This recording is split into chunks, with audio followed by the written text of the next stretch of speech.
Welcome to the Chief of the North Thursday edition. I'm Seth Kaiser, the Chief of the North. It's mailbag time. You had questions. I've got answers. Last week, obviously, we didn't do a mailbag. I did. And then the Chiefs traded for Kadarius Toney. And so instead, Ryan and I did a live stream on it to try to kind of unpack that. So there's an entire mailbag floating around out there yeah. And it's always fun when that kind of thing happens. I've had that happen to me before. I've also had it happen to where I recorded a podcast and then I realized I didn't record it. That was when I was doing the Chief of the North podcast on my own. And I got done and it was like 1 a.m. because that's the time that I had to do those sorts of things. And I realized I hadn't hit record, so then I had to record the whole thing. And man, trying to have the same kind of energy the second time around just takes it out of you. But you don't need to hear about my personal anecdotes. You need to talk some Chiefs. You know how it works by now if you're here. But in case you don't, every Wednesday I'll tweet out asking for mailbag questions. You can respond there, or you can respond in the comment section below. Not the live stream comments. It just takes too much to sift through those. But if you comment below in the actual comment portion of the YouTube video, I will give those questions priority. So put some question marks next to them. And then I'll go to the Twitter questions. I try to get through as many as humanly possible. As always, you guys were awesome to provide me with tons of great mailbag questions. I really appreciate it. But in case I forget, make sure you do all the YouTube things, right? You like, subscribe, whatever else it is you do with YouTube. Ryan's professional. I'm not. So let's get to your mailbag questions. And I'm just going to try to roll through as many as humanly possible here. And let's see what happens. I'm excited. Josh Miller says, maybe not a typical mailbag question topic because it's speculation at this point, but the Chargers are never mentioned when it comes to OBJ. So Odell Beckham Jr. If they can go 2-2 while Williams is out, they should be all in on trying to sign him. Your thoughts? The Chargers have done a lot of all-in stuff. And this would be another kind of all-in push, right? Give Herbert more weapons. One thing I would say for them, it just depends on what kind of competition they have in signing Beckham. Because he was able to come back last year and play strong after an injury and help towards a Super Bowl push and all that stuff, there's a chance, I think, that teams might assume that he can do the exact same thing. But you got to remember, he tore his ACL in the Super Bowl in February. It's really hard to come back from that. We're not even 9 months removed from that yet. It's hard to do. He's an incredible athlete. Hopefully he does. I hope he comes back and plays great. But there's a risk there. Juan Thornhill only started playing like himself again 2 years after he tore his ACL. Every ACL tear is different. On the flip side, Jamal Charles and Adrian Peterson came back in 2012, and they were their usual selves immediately. So you just don't know. I will say, because of what he did last year, I think there's a chance that, depending on the team, there might be teams that are willing to give him a more long-term contract. And that might not be something that the Chargers are as interested in because they've got a couple of guys already under contract. Plus, Justin Herbert's in his third year. They are running out of the cheap years of Justin Herbert. They with the big contract, I assume they'll get one done after his third year here, because that's kind of been the status quo for most franchise quarterbacks except Lamar Jackson. And that's a whole deal with him and the Ravens. And so I assume they understand that they need to start figuring out what the nucleus is post cheap rookie deal for Justin Herbert. So that's probably why. And again, they've paid 2 wide receivers top tier money. I don't know how you can do that with a third. It would have to be if he was willing to do like a 1-year thing. And maybe he is. That's probably where the Chiefs would be coming from as well. CP3 #MB asks, what are you most looking forward to in the second half of the season? What are some of your biggest hopes for certain players on this team? In terms of things I'm looking forward to, I'm really looking forward to watching the continued evolution of a few different things. One is the rookie cornerback group. They traded Rashad Fenton, who was kind of having a down year, but he, as a rookie, contributed to a Super Bowl run by being able to step in and play when injuries forced him on the field. And I think, it's easy to forget that as Chiefs fans, but he played significant snaps in that postseason. He played well. And the rookies were able to force him out, essentially. And I'm assuming he maybe wanted more playing time, that kind of stuff. They usually keep that stuff pretty quiet. So I'm interested in seeing how Spags utilizes them because if he really is very comfortable with all three of them in man coverage, which is where where Watson and Williams can kind of live given their size and their strength. Williams is the better athlete of the two. McDuffie's a terrific athlete, can play man coverage, but he's phenomenal in zone. And so I'm curious exactly how Spags wants to mix things up. Watson has shown a knack for understanding where he should and shouldn't be in zone coverages. I think that's one reason he leapfrogged Williams, is because he looks more comfortable with those things. But if all of them are comfortable and you've got better athletes than you're used to, or more size, I'm excited to watch the evolution of that in the secondary. I'm also excited to watch the continued evolution of Mahomes with the new receiver group. Obviously the last example we have against San Francisco, it seems like things are really starting to come together with him and Juju Smith-Schuster especially, but also with Marquez Valdez-Scantling. You talk about I talked about this after the game, 3 catches for 111 yards. That's the screams deep threat game. So those are two things I'm looking forward to. My biggest hope for certain players on this team, that Isaiah Pacheco can genuinely break out. That would be a huge thing, that Sky Moore can actually do something other than have interceptions when targeted or muff punts. On film, he looks fine. On film, he looks good to go. All the things that had us excited about him, they still show up. It's just hard to learn Andy Reid's offense. But I'm hoping for that, because you could end up in a situation where you really do have a plethora of weaponry. If Toney stays healthy, Moore continues to develop. The chemistry between MVS and Juju and Mahomes continues. Mecole Hardman continues to play well in his more niche role. There's a plethora of weapons there, in addition to the best tight end alive. Tyler asks, has Justin Reid been worth his free agent deal in your opinion? I'm still hoping he makes a statement play that makes his fans say, yeah, there's our leader and be safety. However, it seems he hasn't been above average in all aspects.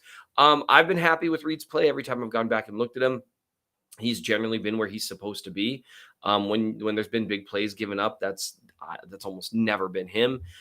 He closes well, he tackles well, he covers well. He's a good overall safety. He hasn't made a ton of splash plays, but that's just not something you're generally going to get from a safety. And it's worth noting, when you talk about his free agent deal, there's tiers to this, and he didn't sign one of those upper tier safety deals. He signed kind of a next level safety deal. And what you're looking for from that is a good, consistent player who can play in all phases of the game. And that's what he's been so far, based on when I've watched him. I haven't done anything like sat down and charted him snap to snap. So far, I think he's been worth it. Jeremiah asks, if we sign Odell Beckham Jr., who do we cut or drop to the practice squad? Same with Bell. If he returns, who does he replace? Blake Bell is actually really interesting to me, because they've been loving these 3 tight end sets, and they've been loving using Gray and Jody Fortson.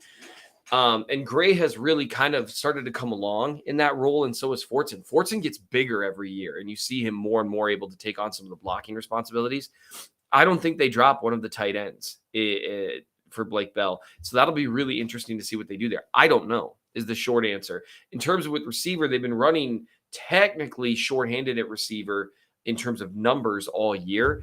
And so I don't know that they would necessarily drop any of the guys at receiver there either. So both of them, I think, would push someone out from a different position group. And that gets complicated, because there's not a lot of places to drop. You need active guys on the line. The running back room, maybe they start going with 2 active running backs, because they've treated them as so interchangeable instead of 1 or instead of 3. It's just hard to say. But that's something to at least watch. It is kind of fun, the number of questions that are based around Odell Beckham Jr. This fan base has Odell on the brain. Steve asks, is Hardman really that bad of a route runner that Mahomes almost always has to critique him? And is that why Reid just decided to only use short handoffs and passes to give him the ball? Well, first, I would push back against that second part of it. He caught it was an intermediate to deep crosser just in the last game action that we've got from him. He's still running some of those deeper routes. He's had multiple ones this year. I think that he has not. He's running fewer of those routes, but that's partly because of the presence of MVS and Juju and Sky Moore to a much lesser extent. I think you're seeing him filled into a role that he's more comfortable in. I would say Mahomes does get on him a fair amount. I think from everything I've seen, That's something Mahomes is willing to do.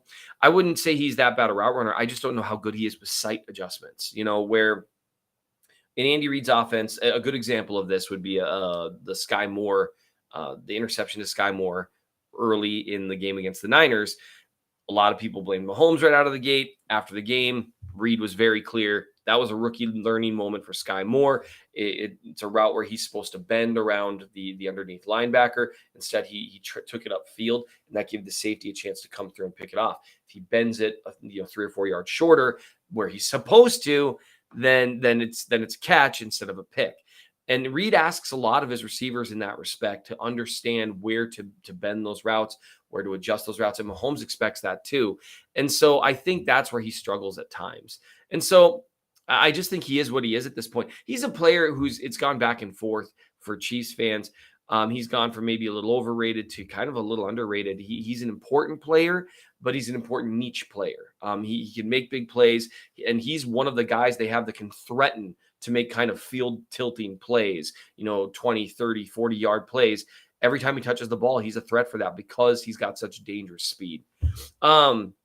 Ben Gooding asks, thoughts on the ability to pay for a blue check mark on Twitter? I don't care. Honestly, I know a lot of people are back and forth. And generally speaking, anytime you have to pay for something that you didn't used to have to pay for, people are going to get upset. And I get that. I know the argument is supposedly, making a company, fiscally viable. I don't know. I don't care that much, honestly. I tend to kind of try to stay out of that sort of thing because I think it's hard to talk about that one aspect without talking about all the other aspects involved there. Will I pay for it? Probably not. I don't really think I need a blue check mark. The only reason I asked for one, and this was years ago, is because people were creating fake Minnesota Chiefs fan accounts. And so I was like, well, okay, I should probably get one. And maybe I will. I don't know. I think it's handy, but I don't really know if it's really necessary for me. But I'll make that decision when the time comes. I'll be honest. I mean, I'm not outraged by it. I don't really care that much. Jason Howell says, okay, Seth, here it is. The running back room. Is it an offseason fire sale? CH never lived up to hype. McKinnon, flash player. Pacheco has tons of potential, but is he JC25? I don't think so. What do we do to get this rolling? Well, no one's going to be Jamal Charles. So if your standard is, well, if this guy's not Jamal Charles, we move on, well, then you're going to be always moving on forever and ever and ever until you find one of the 5 greatest runners to ever play the game. Because I will die on the hill that Jamal Charles is one of the 5 greatest runners to ever play the game. And the only way you're going to get a guy like that is if you get incredibly lucky or you draft a running back high in the first round. And that's just not good business. In terms of a fire sale, I don't know. McKinnon signed a 1-year deal. And so, there's not a fire sale option there. Clyde is, he's a first round pick. And so contract wise, I just don't know if there's going to be teams that are going to be looking to sign. And with Pacheco, I think he's got a lot of potential. I'm actually working on something with him right now that we'll post either later today or tomorrow, kind of talking about a few of the improvements I've seen from him and how he seems to be seeing the game, which is a big deal. I think they're probably going to stay the course with Clyde and Pacheco. McKinnon, honestly, he's a role player and he's good in the role they have him in. And so he's excellent in pass protection and he's able to make some splash plays. He goes to the right place. He's got decent speed, decent acceleration. He's a smart player. He can execute their screens. He can do kind of what they need from him. So honestly, it would not surprise me if they ran it back with the exact same group next year. Adam Cole asks, would you like to see McKinnon return kickoffs? Also rate Carlos Dunlap thus far from 1 to 10. I don't want anyone returning kickoffs. I want them to let that ball bounce in the end zone every single time. And when on the rare occasions they don't, I'm fine with Pacheco doing it. It's something that he'll continue to learn. Carlos Dunlap thus far from a 1 to 10. I would say in terms of, I'm not going to use 1 to 10, like with 10 being, a Bosa, right? Because I'm going to say 1 to 10 in terms of 1 being completely and totally blech, and a 10 being 100% lived up to the hope when he was signed. And that hope was that he would play at the same level he did last year, where he was about as good a pass rusher as Ingram was, maybe a little bit better, actually. In that respect, I would say thus far, I'd put him at like a 5.5, 6. He's been fine. He's been average. And the problem for the Chiefs right now, we've talked about this quite a bit, is they really have one guy in pass rushing right now. Karlaftis, his role has been a bit goofy. And so I'd call him maybe half a guy. He's not consistently winning one-on-ones, and you can tell he's still trying to put it together in terms of how to stack moves on top of moves. So he's not necessarily a guy right now.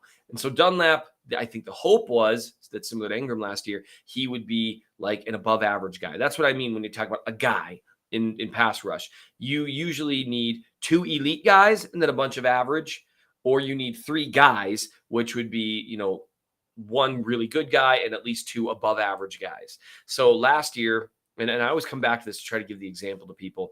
Last year, when the Chiefs traded for Ingram, and then Clark kind of started to play a little bit better, he was playing above average. Ingram was playing above average, and Chris Jones is Chris Jones. He's elite. With that, you can get a consistent pass rush. You got 3 guys.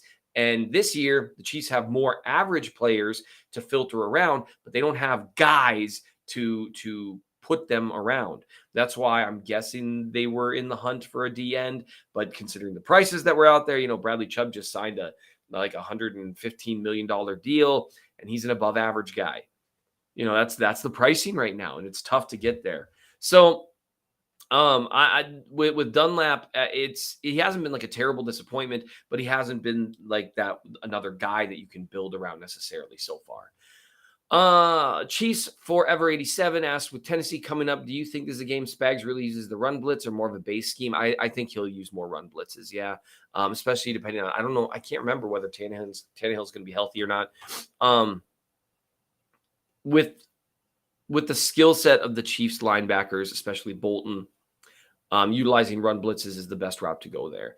They just need to be careful, because last year what killed them and got them behind early was Tannehill taking shots over the top. So they got to figure that out. Tannehill's a very different quarterback when he's under pressure.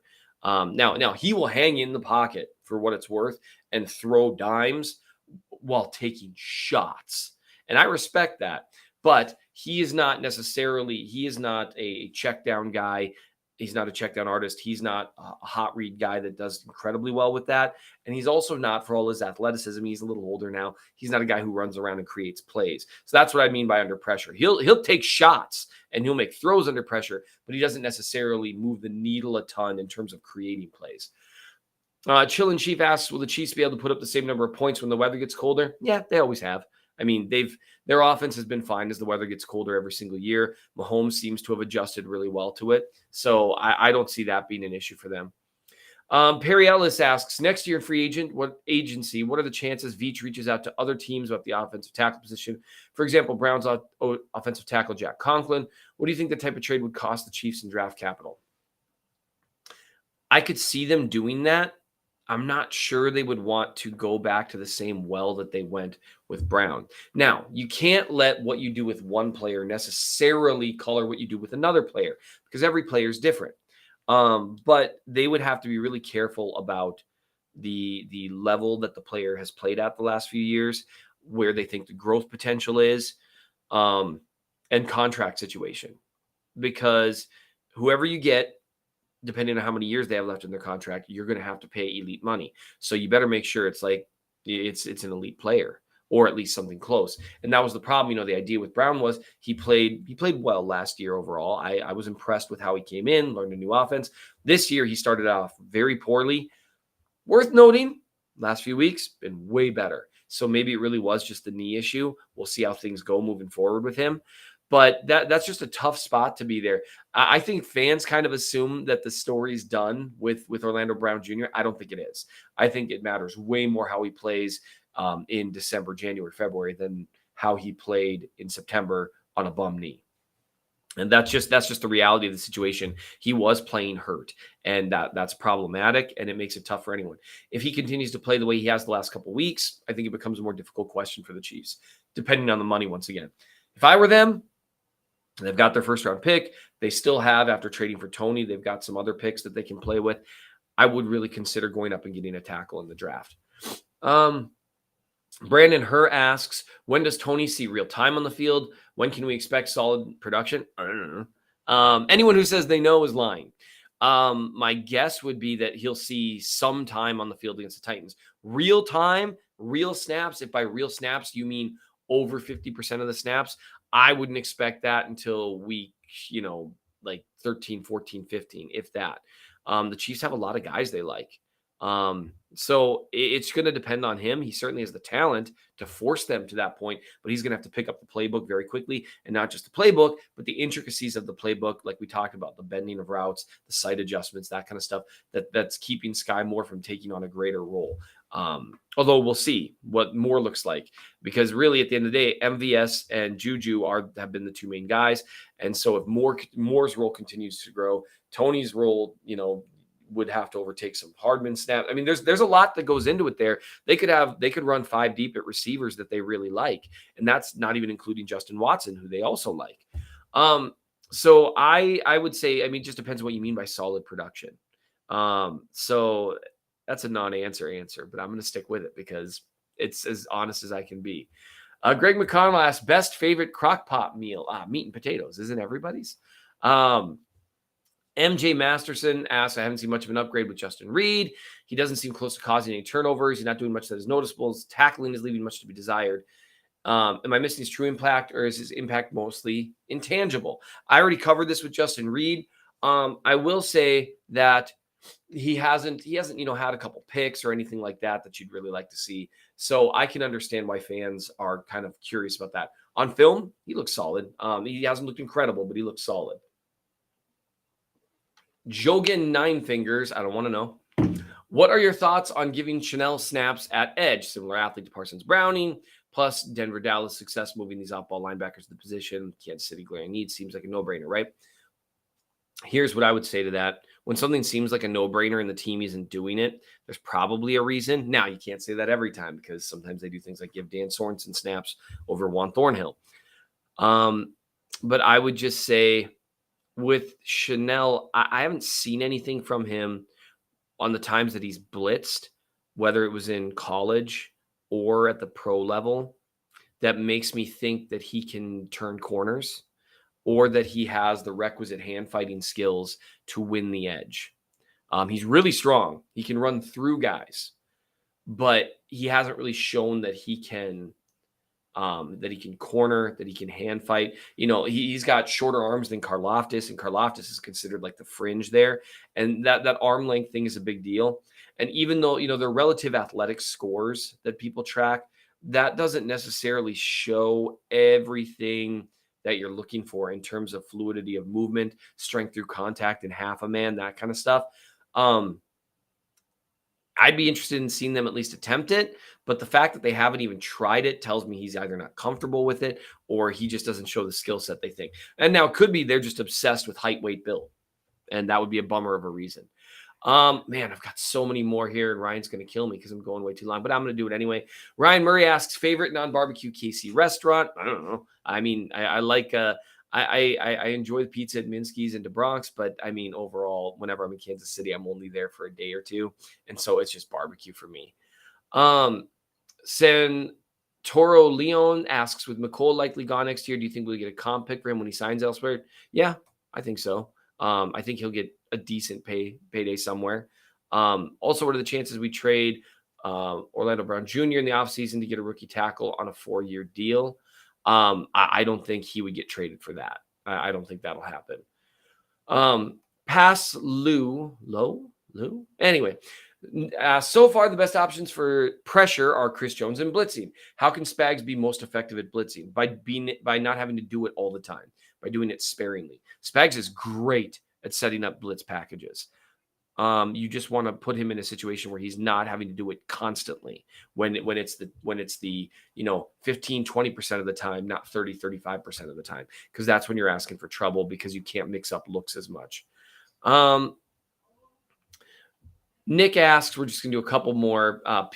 PM Mahomes mentioned in his press interview that Veach had talked to him in the offseason about Toney. Mentioned he also texted him before the bye and while it was happening. Is this normal? How important is that communication? Seems the polar opposite of Aaron Rodgers' scenario. I think that varies from team to team. The Chiefs seem to have generally been pretty good with communication. I know they talked to Alex Smith prior to drafting Mahomes. I think Andy Reid tries to treat his players, and this doesn't mean that it's constant because there's players, a few, that have left upset with Andy Reid. I don't think they tell them everything. I don't think they ask permission. I don't think they even ask Mahomes permission, although I think his input matters. I think Reid tries to treat his players like men, and some of that just means communicating, even if it's something they don't want to hear necessarily. I would say that Mahomes probably gets a little bit different treatment because Andy Reid and Brett Veach know what they have in him, and they know that he is kind of a partner in this in a way that most players aren't. Jay Hoffman says, if Hunt didn't put the don't trade the first rounder restriction on Veach, was there a trade that would have made sense for the Chiefs? I don't know that Clark Hunt did that. Maybe. But he generally stays out of the football side of it. Is there a trade that would have made sense for the Chiefs? I mean, considering what the Dolphins had to give up for Bradley Chubb, who is an above average, but not, I mean, I guess he's above average leaning into good as an edge rusher. But I mean, would you put Bradley Chubb even in the top 10? It's almost like the Orlando Brown Jr. conversation, right? But considering what they had to pay to get him and then the contract that they just gave him, it would have been tough to find a defensive end. I would have been curious in them looking at like a veteran that only had a couple of years left on a deal on a team like I mean, I joked around about DeForest Buckner or like a Cam Jordan. That would have been the only thing that I think would have made sense for me because otherwise you have to give up way too much draft capital. Kyle says, I'd like to hear your most optimistic take on how Toney will add to the offense. I feel like people are talking about him as a 2023 ad. There are 10 more games before the playoffs. That's a lot of looks he could get. 2.5 months to get in sync with Mahomes. My most optimistic take is that he had kind of checked out with the Giants and that he is able to be Mecole Hardman plus. And by plus, I mean adding, being able to do all the things Hardman does currently, but also being a better deep threat, adding a little more to some of those short and intermediate routes. And that would be a huge, huge thing for the offense overall. I got time for just one or two more. Actually, I don't really have time for any, but I'm just going to do it anyway. Chris Jackson showed me one from back in October earlier. What have you seen from teams that have played the Chiefs that you think they should steal? Sideline deep shots and man coverage, 6 offensive linemen more regularly, just more aggression on fourth down in general, something from defenses. I really think like you actually nailed one, the sideline deep shots and man coverage, the back shoulder throw type stuff, both of those things. I want to see more of that and more aggression on fourth down. Those are two things that the Chiefs should be doing a lot more. We are coming up on 30 minutes. We've made this as long as humanly possible. The final one is Chuck asked, should they sign Sue and Ndamukong Suh? Sure, why not? I don't know. He was fine last year. I don't know if he's necessarily a needle mover at this point. There's a number that I'm sure he's not going to move on because he's made plenty of money. All right, that's it. We've done a ton. You guys are awesome. Do all the YouTube things. I'm looking forward to watching the Titans game this year. Hopefully they get a little vengeance from last year. Keep in mind that it is, as always, a great week to be a Chiefs fan.